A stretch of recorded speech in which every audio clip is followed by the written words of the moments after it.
എല്ലാവരെയും പുതിയ വാർത്തകളിലേക്ക് ഞാൻ സ്വാഗതം ചെയ്യുകയാണ്. ഇന്ന് പ്രധാനപ്പെട്ടതും രസകരവുമായ ചില വാർത്തകളാണ് ഞാൻ നിങ്ങളുമായി പങ്കുവയ്ക്കുന്നത്. അമേരിക്കൻ യുദ്ധക്കപ്പലുകൾ പേർഷ്യൻ ഗൾഫിൽ നിന്നും രഹസ്യമായി ഒളിച്ചോടിയതായിട്ടാണ് റിപ്പോർട്ടുകൾ പുറത്തുവരുന്നത്.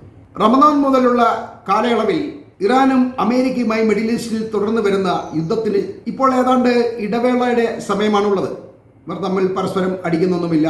അങ്ങനെ വളരെ ഇടവേളയാണ് ഇപ്പോൾ ഉണ്ടായിരിക്കുന്നത്. ട്രംപ് യുദ്ധത്തിൽ നിന്നും ഏതാണ്ട് പിൻവലിഞ്ഞ ഒരു ലക്ഷണമാണ് കാണിക്കുന്നത്. പേർഷ്യൻ ഗൾഫിൽ അമേരിക്കയ്ക്ക് ഇനി ഒരു യുദ്ധക്കപ്പൽ പോലും ഇല്ലെന്ന് ഇറാന്റെ റവല്യൂഷണറി ഗാർഡ് കോർപ്സ് കണ്ടെത്തിയതോടെ ലോകമെമ്പാടുമുള്ള സോഷ്യൽ മീഡിയകൾ ഇപ്പോൾ അമേരിക്കൻ സൈന്യത്തെ എടുത്തലക്കി എയറിലാക്കിയിരിക്കുകയാണ്. ഹോർമുസിൽ വലിയ വീരവാദമൊക്കെ മുഴക്കി വന്നു കിടന്ന അമേരിക്കൻ സൈന്യം അവിടെ നിന്നും അതീവ രഹസ്യമായി ഒളിച്ചോടി എന്നാണ് സോഷ്യൽ മീഡിയയിൽ പരിഹസിക്കുന്നത്. മുമ്പ് ഹോർമുസ് മേഖലയിൽ ഡസൻ കണക്കിന് യുദ്ധക്കപ്പലുകൾ ഉണ്ടായിരുന്നുവെന്നും ഇറാന്റെ മിസൈൽ ആക്രമണങ്ങൾക്ക് ശേഷം ഇതിലൊന്നിനെ പോലും ഇപ്പോൾ കാണാനില്ലെന്നുമാണ് ഇറാൻ തെളിവ് സഹിതം ചൂണ്ടിക്കാണിക്കുന്നത്. ഇറാനെതിരെ നാവിക ഉപരോധങ്ങൾ നടപ്പിലാക്കുന്നതുൾപ്പെടെയുള്ള ദൗത്യങ്ങളുമായി മിഡിൽ ഈസ്റ്റിൽ 20-ലധികം അമേരിക്കൻ യുദ്ധക്കപ്പലുകൾ വിന്യസിച്ചിട്ടുണ്ടെന്ന് US സെൻട്രൽ കമാൻഡിന്റെ പ്രസ്താവനയ്ക്ക് ശേഷമാണ് ഇങ്ങനെ ഒരു കപ്പലും ഇപ്പോൾ ഹോർമുസ് കടലിടുക്കിലോ അതല്ലെങ്കിൽ ഈ മിഡിൽ ഈസ്റ്റ് പേർഷ്യൻ കടലിലെങ്ങും എത്തിയിട്ടില്ല എന്ന് തെളിവ് സഹിതം ചൂണ്ടിക്കാണിക്കുന്നത്. യുദ്ധക്കപ്പലുകളോ നാവികസേനയോ ഇല്ലാതെ നിങ്ങൾ എങ്ങനെയാണ് ഞങ്ങൾക്ക് നാവിക ഉപരോധം ഏർപ്പെടുത്തുന്നത് എന്നാണ് ഇറാൻ ഇപ്പോൾ ട്രംപിനെ പരിഹസിക്കുന്നത്. അങ്ങനെയല്ല എന്നുണ്ടെങ്കിൽ നിങ്ങളുടെ കപ്പലുകൾ ഞങ്ങൾക്ക് കാണിച്ചു തരൂ എന്നും ഇറാൻ അമേരിക്കയെ വെല്ലുവിളിക്കുന്നുണ്ട്. വലിയ കൊട്ടിഘോഷങ്ങളും പ്രചാരണങ്ങളുമായിട്ടാണ് Abraham Lincoln, Gerald R. Ford, അതുപോലെ ട്രിപ്പോളി, പിന്നെ carrier group 10, George W. Bush തുടങ്ങി അമേരിക്കയുടെ ഏറ്റവും ഭീമാകാരനായ കുറെ യുദ്ധക്കപ്പലുകൾ മിഡിൽ ഈസ്റ്റ് മേഖലയിലേക്ക് വിന്യസിച്ചുകൊണ്ട് ട്രംപ് വലിയ ഷോയൊക്കെ കാണിച്ചത്. എന്നാൽ ഒരു കപ്പലിനെ പോലും വിടാതെ ഇറാൻ ആക്രമിച്ച് ഈ കപ്പലുകളുടെ റഡാർ സംവിധാനം ഉൾപ്പെടെ പ്രധാന ഭാഗങ്ങളെല്ലാം കേടുപാട് വരുത്തിയതോടെ ഈ കപ്പലുകൾക്ക് ഇവിടുന്ന് വിടേണ്ടി വരികയും ചെയ്തിട്ടുണ്ട്. അതിൽ അബ്രഹാം ലിങ്കൺ എന്ന കപ്പൽ വീണ്ടും അറ്റകുറ്റപ്പണികളൊക്കെ നടത്തി ബഹ്റൈനിലേക്ക് വീണ്ടും തിരികെ കൊണ്ടുവന്നെങ്കിലും ഇറാൻ തുടർച്ചയായി ബഹ്റൈനും കുവൈറ്റും ജോർദാനും എല്ലാം ആക്രമിക്കുന്ന കൂട്ടത്തിൽ ഈ കപ്പലിനെയും ആക്രമിച്ച് അതിന് വലിയ തകരാർ സംഭവിച്ചതിന് ശേഷം ഈ കപ്പലിനെ കുറിച്ച് വലിയ അറിവൊന്നും ഉണ്ടായിരുന്നില്ല. അതിനുശേഷമാണ് ഹോർമുസിൽ ഉപരോധം എന്ന് പറഞ്ഞ് മറ്റു കുറെ കപ്പലുകളുമായി ട്രംപ് അവിടേക്ക് എത്തിയത്. ആ കപ്പലുകളൊന്നും തന്നെ ഇപ്പോൾ ഹോർമുസ് പ്രദേശത്തില്ല എന്ന കണ്ടെത്തലാണ് ഇറാൻ നടത്തിയിട്ടുള്ളത്.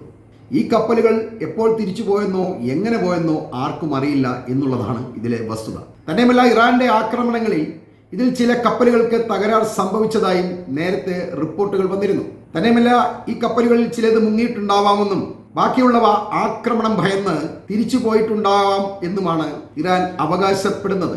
ഇറാനുമായിട്ടുള്ള യുദ്ധം മൂലം ചെലവ് താങ്ങാൻ കഴിയാതെയാണ് ഈ കപ്പലുകളെ തിരികെ വിളിക്കാൻ ട്രംപ് നിർബന്ധിതമായത് എന്നാണ് IRGCയുടെ വ്യക്തമായ ബ്രിഗേഡിയർ ജനറൽ ഹൊസൈൻ മൊഹൈബി പറയുന്നത്. അതേസമയം ഇറാന്റെ ആക്രമണം രൂക്ഷമായതോടെ പ്രത്യാക്രമണം സാധ്യമാകാതെ വന്നപ്പോൾ അബ്രഹാം ലിങ്കൺ എന്ന കപ്പലിലെ നാവികർ മനോവീര്യം തകർന്ന് കടലിൽ ചാടി ആത്മഹത്യ ചെയ്യാൻ ശ്രമിച്ചതായിട്ടും ഇപ്പോൾ റിപ്പോർട്ടുകൾ പുറത്തു വരുന്നുണ്ട്. അമേരിക്കൻ സൈന്യം രഹസ്യമാക്കി വെച്ചിരുന്ന കാര്യം നാവികരുടെ കുടുംബാംഗങ്ങളെ ഉദ്ധരിച്ചുകൊണ്ടാണ് ഇപ്പോൾ പുറത്തു വന്നിട്ടുള്ളത്. ആക്രമണം മൂലം ഈ കപ്പൽ തകർന്നതിനാൽ അബ്രഹാം ലിങ്കൺ എന്ന ഈ വലിയ യുദ്ധക്കപ്പൽ മെഡിറ്ററേനിയൻ കടലിൽ സൈപ്രസിന്റെ ഏതോ ഭാഗത്ത് തിരിച്ചു പോകാൻ കഴിയാതെ തങ്ങിക്കിടക്കുകയാണ് എന്നാണ് റിപ്പോർട്ടുള്ളത്. തന്നെയുമല്ല, കപ്പലിനുള്ളിൽ വൈദ്യുതി നഷ്ടപ്പെട്ട് ഒരു ഇരുണ്ട അന്തരീക്ഷമാണ് ഉള്ളത് എന്നും റിപ്പോർട്ട് ചെയ്യപ്പെടുന്നു. ഈ കപ്പലിനുള്ളിലെ നാവികർ മാനസിക സമ്മർദ്ദം, ഭക്ഷ്യക്ഷാമം, മറ്റ് അടിസ്ഥാന സൗകര്യങ്ങളിൽ ഉണ്ടാകുന്ന കുറവ്, പിന്നെ ജലക്ഷാമം ഇവ കാരണം വല്ലാതെ ബുദ്ധിമുട്ട് നേരിടുന്നുവെന്ന് അവരുടെ കുടുംബാംഗങ്ങൾ ഇതിനു മുമ്പ് പരാതിപ്പെട്ടിരുന്നു. ആ ഒരു അവസ്ഥയിലാണ് ചില സൈനികർ കടലിൽ ചാടി ആത്മഹത്യ ചെയ്യാൻ ശ്രമിച്ചതായും പല ഘട്ടങ്ങളിലും കൂടെയുള്ളവർ ഇടപെട്ടാണ് അവരെ ഈ സാഹസികതയിൽ നിന്നും തടഞ്ഞതെന്നുമാണ് റിപ്പോർട്ട്. നാവികരുടെ മാനസിക നില തുടർച്ചയായി വിലയിരുത്തുന്നുണ്ടെന്ന് US നാവികസേന പറയുന്നുണ്ടെങ്കിലും ഈ നാവികരെല്ലാം തന്നെ വളരെയധികം സമ്മർദ്ദത്തിലാണുള്ളത്. ഇവർക്ക് കപ്പൽ ഉപേക്ഷിച്ച് ഇവിടെ നിന്ന് പോകാൻ കഴിയാത്തൊരവസ്ഥയാണുള്ളത്. ഇത് സൈനിക കപ്പലായതുകൊണ്ട് ഇവർക്ക് അവിടെ നിന്ന് രക്ഷപ്പെടാനൊന്നും കഴിയില്ല. പിന്നെ അത് കോർട്ട് വിചാരണയൊക്കെ ഉണ്ടാവും, വലിയ പ്രശ്നമാകും. അതുകൊണ്ട് ഭയന്നവരെല്ലാവരും ഇവിടെ കിടക്കുകയാണ്. എത്ര ബുദ്ധിമുട്ട് സഹിച്ചും ഈ കപ്പലിനുള്ളിൽ കഴിഞ്ഞേ മതിയാവും. പിന്നെ സൈനികരായതുകൊണ്ട് കപ്പലിന് പുറത്തിറങ്ങി ഈ ബുദ്ധിമുട്ടുകളിൽ നിന്ന് രക്ഷപ്പെട്ട് വേറെ എവിടെയെങ്കിലും പോയി താമസിക്കാമെന്ന് കരുതിയാണെന്ന് നടക്കില്ല. കർശനമായ നിയന്ത്രണത്തിലാണ് അവരുള്ളത്. അതുകൊണ്ടാണ് ഇവർക്ക് ഇത്രയധികം മാനസിക സംഘർഷം ഉണ്ടാവുന്നത്. അതേസമയം US Roosevelt carrier strike group വന്നിട്ട് അബ്രഹാം ലിങ്കൺ എന്ന ഈ കപ്പലിനെ തിരികെ കൊണ്ടുപോകാൻ ശ്രമിച്ചുകൊണ്ടിരിക്കുന്നുണ്ട്. എന്നാൽ ഇതിന് കൃത്യമായ സമയപരിധിയൊന്നും അവർ നിശ്ചയിച്ചിട്ടില്ല. ഇതെങ്ങനെയാണ് കൊണ്ടുപോകുന്നത് എന്നുള്ളത് ഈ കപ്പൽ നന്നാക്കി ഏതാണ്ട് ഒരുവിധം ശരിയാക്കുന്നത് വരെ കാലയളവ് ഉണ്ടാവും എന്നാണ്. അതുകൊണ്ട് ഇതിന് കൃത്യമായിട്ട് എന്ന് പോകുന്ന ആർക്കും പറയാൻ കഴിയുന്നില്ല. യുദ്ധക്കപ്പലായതുകൊണ്ട് കാര്യമായ രീതിയിൽ പണിയൊക്കെ ചെയ്യേണ്ടി വരും. അത്രയധികം പരിക്കാണ് ഈ കപ്പലിന് ഇറാൻ ഏൽപ്പിച്ചിട്ടുള്ളത്. ഇനി ഇതുപോലെ തന്നെ രസകരമായ മറ്റൊരു കാര്യം, ഇറാനിയൻ വധഭീഷണിയെ തുടർന്ന് നാറ്റോ സമ്മേളനത്തിന് തുർക്കിയിലെത്തിയ ട്രംപ് അവിടെ നിന്ന് രക്ഷപ്പെട്ട വിവരമാണ് ഇപ്പോൾ മറ്റൊരു രീതിയിൽ പുറത്തു വന്നിരിക്കുന്നത്. ട്രംപിനെ തട്ടുമെന്ന് പറഞ്ഞുകൊണ്ട് ട്രംപിന്റെ യാത്രാ വഴികൾ മുഴുവൻ പ്രദർശിപ്പിച്ചുകൊണ്ട് ട്രംപിനെ ഭയപ്പെടുത്തിയ ഇറാനെക്കുറിച്ച് ഞാൻ ഇതിനു മുമ്പ് നിങ്ങളോട് റിപ്പോർട്ട് ചെയ്തിരുന്നു.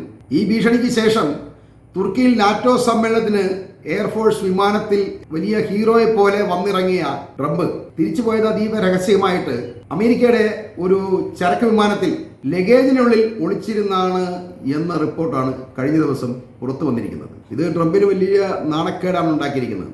അയാൾ ഇറാനെ സ്ഥിരമായി വെല്ലുവിളിച്ചുകൊണ്ടിരിക്കുന്ന ഒരാളാണ്. ഞാൻ അങ്ങനെ ചെയ്യും, ഇങ്ങനെയാക്കും, ആനയാക്കും, ചേനയാക്കും എന്നൊക്കെ സ്ഥിരമായിട്ട് അയാൾ പറഞ്ഞുകൊണ്ടിരിക്കുന്നതാണല്ലോ. നമ്മളെല്ലാം കേൾക്കുന്നതാണ്, നമ്മൾ സ്ഥിരം റിപ്പോർട്ട് ചെയ്യുന്നതൊക്കെയാണ്. അങ്ങനെയുള്ള ട്രംപ് തുർക്കിയിൽ നാറ്റോ സമ്മേളനത്തിന് വന്നിട്ട് പോയത് ഒരു ചരക്ക് വിമാനത്തിനകത്ത് ഒളിച്ചിരുന്നിട്ടാണ്, ഒരു മനുഷ്യനറിയാതെ. സമ്മേളനത്തിന് ശേഷം ട്രംപ് പരസ്യമായിട്ട് തുർക്കിയിലെ അങ്കാറ വിമാനത്താവളത്തിലെത്തിയിട്ട് എയർഫോഴ്സ് 1 വിമാനത്തിലേക്ക് കയറിയിട്ട് മറുവശത്തെ രഹസ്യവാതിലിലൂടെ അയാളൊരു വിമാനത്താവളത്തിലെ കാറ്ററിംഗ് വാഹനത്തിലേക്ക് എടുത്ത് ചാടി അവിടെ നിന്ന് C-32 വിഭാഗത്തിൽപ്പെട്ട ഒരു ചരക്ക് വിമാനത്തിലേക്ക് കയറുകയാണ് ഉണ്ടായത്.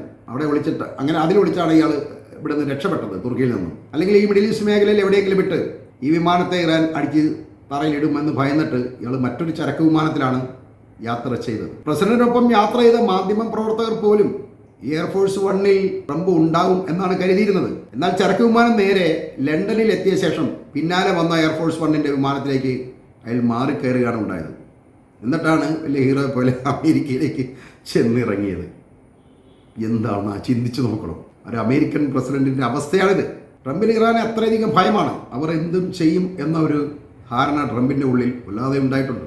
89-ൽ കൊമേനിയുടെ കാലത്ത് ഒരു കനേഡിയൻ വിമാനത്തിനെ ബോംബ് വെച്ച് തകർത്തതിന് ശേഷമാണ് ഇറാനെതിരായിട്ട് അമേരിക്ക വലിയ രീതിയിൽ ആക്ഷൻ എടുക്കുകയും കൊമേനിയെ ശത്രുവായി പ്രഖ്യാപിക്കുകയും ഇറാന് ഉപരോധം ഏർപ്പെടുത്തുകയൊക്കെ ചെയ്തത്. അപ്പോൾ അവരുടെ കാര്യങ്ങൾ മാത്രം നോക്കുന്ന ഒരു രാജ്യമാണ്. അവർക്ക് ശത്രുവായിട്ട് വരുന്നവരെ ആരാന്നുള്ളതൊന്നും അവർക്ക് നോട്ടമൊന്നുമില്ല. അതിന് ട്രംപല്ല, ഇനി ആരായാലും അവർക്ക് ചെയ്യാനുള്ളവർ ചെയ്യും. ആ ഒരു നിലപാടുള്ളവരാണ് ഇറാനികൾ. അവരെയൊന്നും ട്രംപ് വിചാരിച്ചെന്ന് ഭീഷണിപ്പെടുത്തി ഒതുക്കാനൊന്നും കഴിയില്ല. പക്ഷേ ട്രംപിന് മാത്രം ഇക്കാര്യം ഒരിക്കലും മനസ്സിലായിട്ടില്ല എന്നുള്ളതാണ്. അതിലിപ്പോഴും ഭീഷണി മുഴക്കുക മാത്രമേ ഉള്ളൂ. അതിന് അമേരിക്കൻ ഭാഗത്ത് വലിയ നഷ്ടങ്ങളാണ് ഇറാൻ വരുത്തിക്കൊണ്ടിരിക്കുന്നത്. ഖത്തർ കൊടുത്ത അമേരിക്കയുടെ എയർഫോഴ്സ് 1 വിമാനം വലിയ ആഘോഷത്തോടെയാണ് ട്രംപ് അന്താരാഷ്ട്ര യാത്രയൊക്കെ നടത്തിയത്. പക്ഷേ ആ വിമാനത്തിൽ പോലും പലപ്പോഴും കയറാതെ പകരം അതിൽ കയറുന്നു എന്ന് തോന്നിപ്പിച്ചുകൊണ്ട് തന്നെ മറ്റ് ചെറുവിമാനങ്ങളിലോ അല്ലെങ്കിൽ ചരക്ക് വിമാനങ്ങളിലൊക്കെയാണ് ട്രംപ് മിക്കവാറും യാത്ര ചെയ്യാറുള്ളത്. കാരണം ഈ വിമാനം ഇറാന്റെയും അല്ലെങ്കിൽ ഇറാന്റെ പ്രോക്സികളുടെയൊക്കെ നോട്ടപ്പുള്ളിയാണെന്നുള്ള വിവരം ട്രംപിന് അറിയാം. ഇതിന് മേലെ 2 മിസൈൽ അടിക്കുകയും ചെയ്തു കഴിഞ്ഞാൽ ട്രംപിന്റെ പണി തീരും. കോടീശ്വരനാന്ന് പറഞ്ഞിട്ട് കാര്യമൊന്നുമില്ല. ആകാശത്ത് വെച്ചുള്ള കച്ചവടമാണ്. ചിലപ്പം ആള് താഴെ എത്തും. അതുകൊണ്ട് ട്രംപ് അത് ബുദ്ധിമാനാണ്. ഇച്ചിരി നാണം കെട്ടാലും കുഴപ്പമില്ല. എവിടെയെങ്കിലും ഒളിച്ചും പാത്തും പുള്ളിക്കുന്ന അമേരിക്കയിൽ വീട്ടിൽ ചെന്ന് പറ്റിയാൽ മതി. അതാണ് ട്രംപിന്റെ തീരുമാനം. പുള്ളി കാർന്നു വരാണ്ട് പുള്ളിക്ക് മറ്റുള്ളവർ കളിയാക്കുന്നൊന്നും മനസ്സിലാവുകയില്ല. ആ ഒരു അവസ്ഥയാണ് ഇപ്പോൾ ട്രംപിനുള്ളത്. പക്ഷേ ഈ തുർക്കിയിൽ നിന്നും ട്രംപ് ഇങ്ങനെ ഒളിച്ച് മറ്റു വിമാനത്തിലാണ് കടന്നത് എന്നുള്ള വിവരം പുറത്ത് വന്നതോടുകൂടി അതിലും വലിയ അപകടമാണ് ഇപ്പോൾ ട്രംപിന് വരുത്തി വെച്ചിട്ടുള്ളത്. ഈ വിവരങ്ങൾ ഇറാൻ ആദ്യം തന്നെ അറിഞ്ഞിട്ടുണ്ടാവുമല്ലോ. അതുകൊണ്ട് ട്രംപ് എത്തുന്ന രാജ്യങ്ങളിലെ എയർപോർട്ടിൽ നിന്ന് ഉയരുന്ന സകല ചരക്ക് വിമാനങ്ങളെ നിരീക്ഷിക്കുന്നതായിരിക്കും ഇനി ഇറാന്റെ പണി. ഇതോടുകൂടി ഇനി കാർഗോ ബോക്സ് എല്ലാം ഉപേക്ഷിച്ചുകൊണ്ട് ഇനി ഏതെങ്കിലും സാധാരണ യാത്രാ വിമാനങ്ങളിൽ യാത്രക്കാരുടെ സൂട്ട് കേസിനകത്ത് കയറിയിരുന്ന് ട്രംപ് അമേരിക്കയിലേക്ക് പോകേണ്ടി വരും. അതല്ലെങ്കിൽ മറ്റു രാജ്യങ്ങളിലൊന്നും യാത്ര ചെയ്യാതെ എങ്ങനെയെങ്കിലും 2.5 കൊല്ലം കൂടി മുമ്പോട്ട് തള്ളിവിടാനാവും ട്രംപ് ശ്രമിക്കുക. പഴയതുപോലെ സ്വതന്ത്രമായിട്ടൊന്നും ഇറങ്ങി നടക്കാൻ ട്രംപിന് കഴിയില്ല. നെതന്യാഹുവിന് ഒരു അവസ്ഥയുണ്ട് കേട്ടോ. പിന്നെ അയാൾ പുറത്ത് പോകാത്തതുകൊണ്ട് പ്രശ്നമില്ല. അയാളെ ഒരു രാജ്യത്തും പ്രവേശിപ്പിക്കില്ല. ഏതെങ്കിലും രാജ്യത്ത് അയാളെ കിട്ടിക്കഴിഞ്ഞാൽ പിടിച്ച് അകത്താക്കും. ഇപ്പോൾ ട്രംപും അങ്ങനത്തെ ഒരു അവസ്ഥയില്ല. ട്രംപിന് പിന്നെ വധഭീഷണി ഉള്ളത് കൊണ്ട് ട്രംപ് കൂടുതൽ ഭയക്കുന്നുണ്ട്. മറ്റവനെ അറസ്റ്റ് ചെയ്യുമെന്നാണ് ഭയന്നിട്ടാണ് അയാൾ പോകാത്തത്. ഇത് നേരെ തിരിച്ചാണ്. ഇറാന്റെ കൈകൾ അല്ലെങ്കിൽ പ്രോക്സികൾ ലോകത്തെമ്പാടും ഉള്ളത് കൊണ്ട് ട്രംപ് എവിടെ ചെന്നാലും ചിലപ്പോൾ പിടിവിടാൻ സാധ്യത കൂടുതലാണ്. അതുകൊണ്ട് ട്രംപ് ഇപ്പം ഒളിച്ചും പാത്തുമാണ് യാത്ര ചെയ്യുന്നത് എന്ന് പറയേണ്ടതുണ്ട്. ഈ വാർത്തകൾ ഞാനിവിടെ അവസാനിപ്പിക്കുന്നു.